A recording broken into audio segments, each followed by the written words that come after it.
A paz do Senhor a todos. Estamos mais uma vez reunidos aqui para dar continuidade ao programa História e Geografia Bíblica. Estou aqui à mesa com o pastor Antônio Carlos, a paz do Senhor. Paz do Senhor, paz do Senhor aos irmãos. Professor Vinícius, a paz do Senhor. Bem, paz do Senhor a todos. Estamos dando continuidade à carta de Paulo aos Efésios. Eu vou ler um texto que está em Efésios, capítulo 3, verso 1, que diz assim: Por esta causa, eu, Paulo, sou prisioneiro de Jesus Cristo por vós, os gentios. Por que eu estou lendo esse texto? Porque aqui ele fala que é prisioneiro. Então aqui tem um fato histórico. Ele dizendo, eu estou na prisão. Qual prisão que Paulo estava? Em Roma.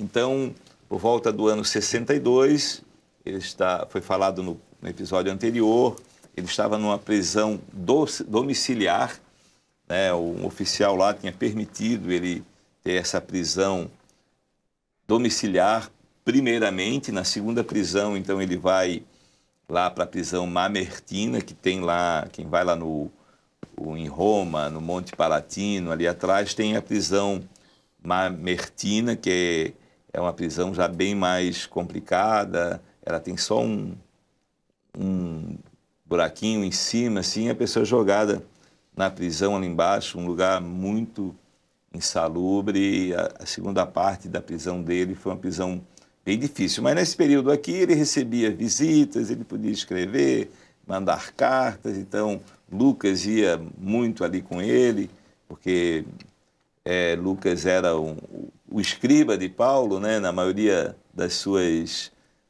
viagens ali do livro de Atos. Então, e Paulo, então, ele escreve a Éfeso essa carta, e aqui sendo prisioneiro. Então ele escreveu a carta aos Efésios, e nessa carta, então, ele fala muito ali da graça, da salvação mediante a fé, e que nós vamos tratar hoje aqui. Então, é o segundo episódio, a continuação da carta de Paulo aos Efésios. Professor Vinícius. Bem, como nós mencionamos aqui, por essa quantidade de recursos doutrinários que o apóstolo Paulo vai utilizar, né, nós lembramos a doutrina que até mesmo dá o nome àquele povo, né? Porque Éfeso significa aceitável, né? Muito bom. Então, quer dizer, nós fomos aceitos e pela graça. E lembrar que, ao passo que Paulo iniciou a obra do Senhor naquela região, e posteriormente outro vai suceder. E lembramos aqui o livro de Apocalipse, em que o apóstolo João vai escrever uma das 7 cartas e quem vai endereçar a igreja de Éfeso. Portanto, profeticamente, essa primeira igreja, a igreja da doutrina, a igreja dos apóstolos. Então, não há coincidência na palavra de Deus. Existe a profecia e Deus vê do alto. Então, ele insere esses recursos doutrinários na carta de uma forma muito abundante. Então, nós vamos perceber que esse primeiro capítulo, ele vai dedicar à glorificação, à glória à Trindade. Portanto, aquilo que foi mencionado, bendito Deus e Pai, e as bênçãos celestiais em Cristo, quer dizer, a igreja, o tema da carta, a igreja é profética. A igreja profética, ela tem doutrina. E a igreja que tem doutrina glorifica ao Senhor que está nos céus e que derramou o seu Espírito sobre nós. Agora, quando nós olhamos alguns termos dessa carta, isso nos chama muito a atenção. E nós podemos ler aqui os versos 4 e 5, que o apóstolo Paulo vai dizer assim: como também nos elegeu nele antes da fundação do mundo, para que fôssemos santos e irrepreensíveis diante dele em amor. E nos predestinou para filhos de adoção por Jesus. É interessante porque existem atributos que pertencem ao Senhor somente. Então, o termo eleição, né? Alguns termos são importantes. Eleição, predestinação e adoção. A eleição é eleitos segundo a presciência de Deus Pai. A referência também em 1 Pedro 1:2. Então, a eleição é quando Deus elege o homem. E o homem não necessariamente toma conhecimento de que Deus o elegeu. Pode acontecer com 10 anos, com 15, com 30, com 50 anos de vida.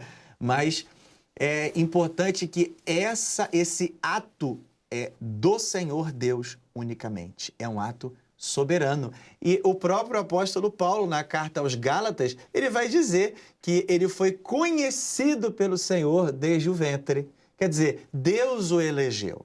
Agora, a eleição, que foi explicada aqui, logo sucedida por outro termo, que é predestinação. Então, a palavra predestinação tem a sua raiz em pró-horizó, que, aliás, é o que dá a palavra horizonte, né? Então, quer dizer assim, pré-horizonte. Então, vamos lembrar, o horizonte nós estamos vendo lá no final, mas Deus, ele tem um atributo, porque ele já consegue ver lá no horizonte aquilo que vai acontecer pela sua onisciência. Então, ele conhece se aquele servo foi fiel ou se foi infiel ao seu chamado. Então, Deus não determina, você vai ser salvo, você vai para a perdição, mas ele chama o homem para que assim o homem ele seja fiel ou se ele for infiel, ele é árbitro dos seus próprios atos. Então, Deus conhece, assim como diz em outra carta, amei a Jacó e aborreci a Esaú, porque Jacó foi fiel e Esaú foi infiel, porque trocou a bênção pelo material. Então, isso é a predestinação. É uma qualidade, um atributo que pertence ao Senhor de saber como cada um vai se comportar. E então ele vai dizer o seguinte, logo após, na adoção por Jesus. Então, o Senhor Jesus, como unigênito, ele se faz carne. E ele habita entre nós, cheio de graça e de verdade. E ele iniciou essa geração. E todos quantos o receberam, deu-lhes o poder de serem feitos filhos de Deus. Então, quem recebe a Jesus como Salvador, agora o Senhor Jesus na qualidade de primogênito, porque ele é o primeiro dentre muitos dessa geração de salvos através do poder do sangue de Jesus, até então criaturas, mas aceitando, recebendo Jesus como Salvador, a partir de agora, filhos de Deus. Então, essa condensação doutrinária é muito importante nesse primeiro capítulo, porque a partir de agora você recebeu a salvação, não está solto no mundo. Então, o apóstolo Paulo encerra o primeiro capítulo dizendo o seguinte, no verso 22, de que sujeitou todas as coisas a seus pés e sobre todas as coisas o constituiu como cabeça. Jesus Cristo é o nosso governo.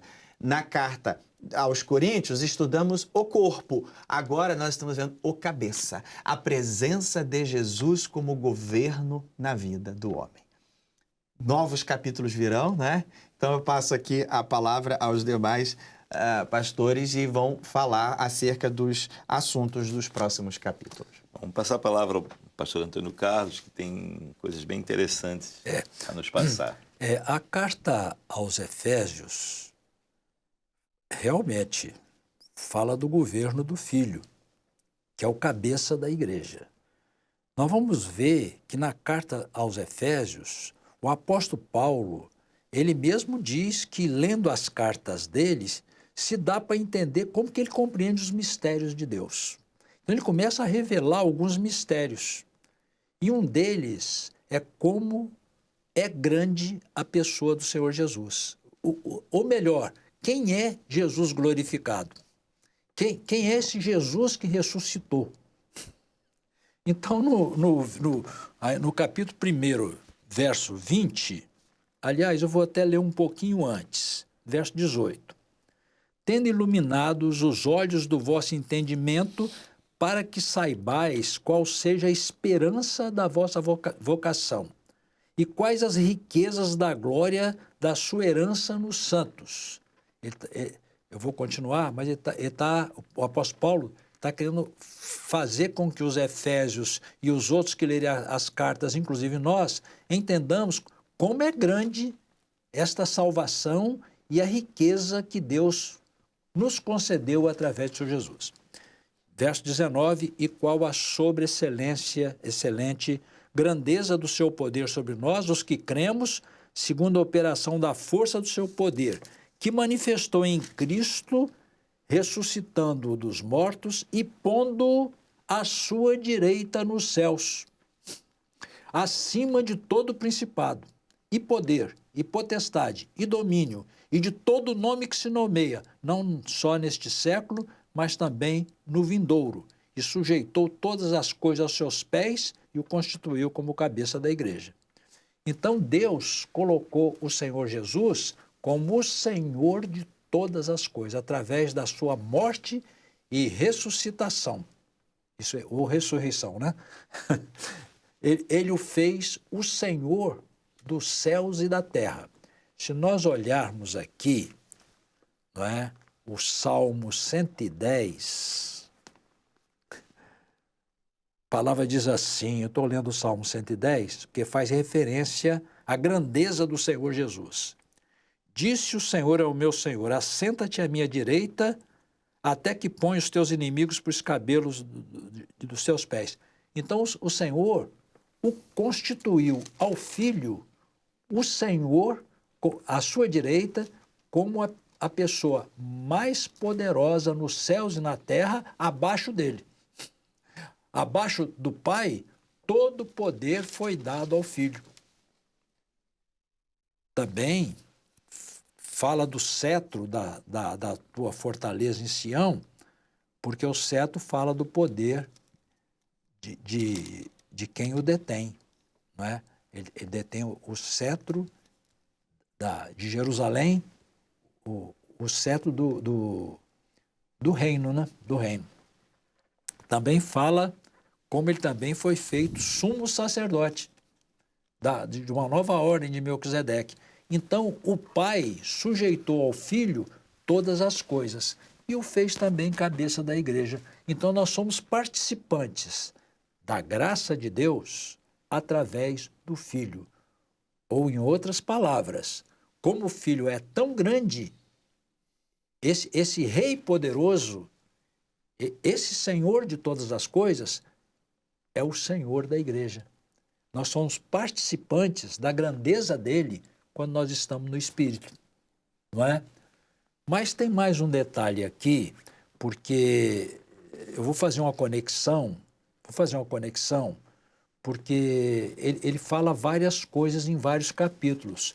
Eu vou adiantar um pouquinho, mas acho que depois nós vamos voltar. No capítulo 4 da carta aos Efésios, ele diz que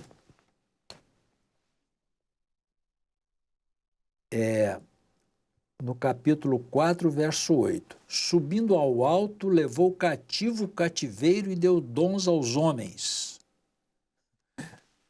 Interessante que essa expressão está contida no Salmo 68, Salmo de Davi. Ele diz assim no verso 17 e 18, os carros de Deus são 20 milhares, milhares de milhares. O Senhor está entre eles como em Sinai, no lugar santo. Tu subiste ao alto, levaste cativo o cativeiro, recebeste dons para os homens e até para os rebeldes, para que o Senhor habitasse entre eles. Então, nós, assim, procuramos ver Davi que vem de uma batalha, onde ele venceu a batalha, Davi, o Salmo de Davi, venceu a batalha, libertou os que estavam presos na mão dos adversários, levou com ele, subiu o monte Jerusalém, aqui fala do Sinai, mas subiu o monte Jerusalém, levou libertos os cativos e distribuiu os despojos entre eles. Então, fazendo essa referência, o apóstolo Paulo, na carta aos Efésios, está dizendo que o Senhor Jesus, ele desceu à terra, nos libertou da mão do adversário e nos elevou às regiões celestiais e distribuiu as suas bênçãos sobre nós. Aqui ele vai dizer sobre ministérios em seguida, né? Mas vou deixar para uma ocasião mais adiante, para falar, mas dentre esses dons que ele repartiu os ministérios aos seus servos. Queremos falar, estamos falando, não é? Que na carta aos Efésios, o Senhor está mostrando quão grande é o Filho, quão grande é a pessoa do Senhor Jesus, a quem o Pai deu todas as coisas, colocou todas as coisas em sua mão, sendo ele a maior autoridade no céu e na terra, abaixo do Pai, nosso Deus. Amém. Olha, né, a importância desse livro, a carta de Paulo aos Efésios, né, que tem tanta informação importante aqui do céu, né, da salvação, né, da adoção, e que não é por predestinação, mas sim, né, pelo crer e o continuar crendo. No texto que eu li no início, fala que Paulo, ele fala que aos gentios, né, por vós gentios. Então, ele deu continuidade ao projeto do Senhor, indo pregar aos gentios, e Éfeso era uma cidade gentílica, né, na região hoje da Turquia. Já falamos aqui, no passado era ali na Ásia Menor. E uma coisa interessante, que Éfeso era um centro tão importante que nós vamos ver que na morte dos apóstolos, né, o último ficou João.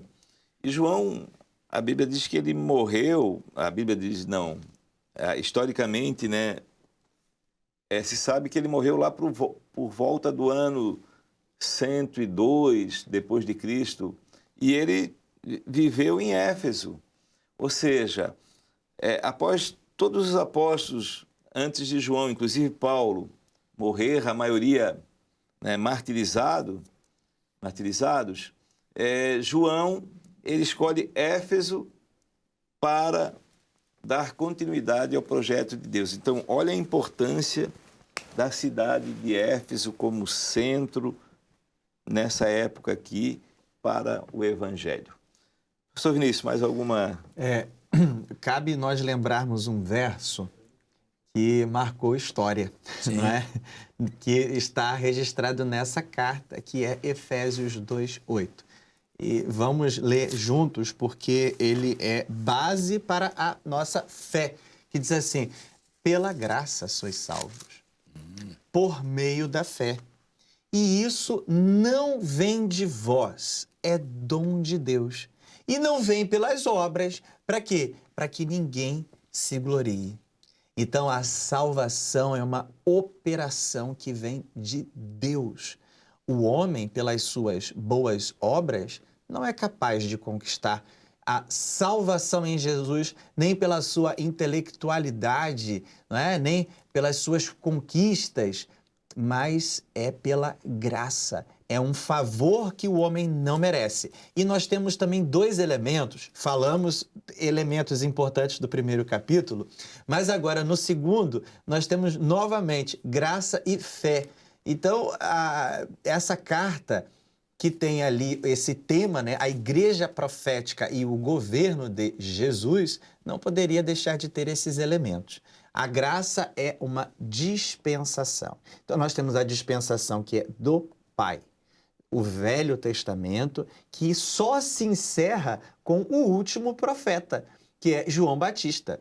Então, a segunda pessoa da Trindade, Jesus, o Verbo encarnado, que pregou esta graça e cumpriu toda a lei e que vai, então, fazer essa transição para inaugurar um novo momento. O momento em que o Espírito do Senhor seria derramado e inauguraria uma instituição espiritual e profética. A igreja não é um acordo entre homens. Então, vamos reunir aqui, vamos fazer ali. Não, a igreja é uma instituição profética e precisa caminhar segundo a profecia. Então, por isso, essa fase é inaugurada e o Espírito Santo é a forma pela qual a igreja de Jesus tem vida. Ela tem comunicação com o seu cabeça, que é o Senhor Jesus. Então, essa é a dispensação do Espírito Santo em que impera a graça. Agora, nessa graça nós temos a forma para chegar ao Senhor, porque não somos merecedores. Então, quando Jesus se revela ao coração do homem, e este homem, falamos homem de uma forma genérica, né? Homem, mulher, criança, adulto, e Jesus se revela, respondeu positivamente ao chamado, foi através da fé. Então, a fé é o veículo que faz com que o homem possa andar na graça de Jesus e alcançar a eternidade. Então, esse verso foi, dentro da reforma religiosa do século XVI, muito utilizado até hoje, trazemos os princípios, que na verdade é uma forma de sintetizar a doutrina apostólica também. Então, graça, somos salvos pela graça. E precisamos permanecer nessa graça. O apóstolo Paulo vai falar isso principalmente no capítulo 6, que vai falar sobre a armadura de Deus. Então, esse verso é muito importante, porque ele vai trazer esses aspectos doutrinários em que nós podemos achegar-nos à presença do Senhor. E o verso, acho que 13, isso, verso 13 é assim: mas agora, em Cristo Jesus, vós que antes estáveis longe, já pelo sangue de... Aqui é uma doutrina. O sangue de Cristo. Estamos perto quando? Pelo sangue. E se estamos distantes, precisamos clamar ao Senhor para que nos vivifique novamente, para que restabeleça a nossa comunhão e não fiquemos longe, mas fiquemos perto da presença de Jesus todo o tempo. Amém. Amém. Hoje nós vamos ficar por aqui, mas nós ainda teremos um terceiro episódio da carta aos Efésios, porque ainda vamos falar da armadura de Deus, tem coisas bem interessantes sobre a armadura de Deus, os deveres domésticos, os deveres dos filhos, dos patrões, dos empregados. Nós vimos que é uma carta muito completa, com ensinos, com orientações e com uma doutrina muito clara, e principalmente isso que foi falado, a respeito da salvação. Não deixa nenhuma dúvida de o que é necessário para ser salvo e como ser salvo. Ficamos por aqui. A paz do Senhor, professor Vinícius. Amém. Pai do Senhor a todos. Pai do Senhor, pastor Antônio Carlos. Pai do Senhor a todos. A paz do Senhor a todos.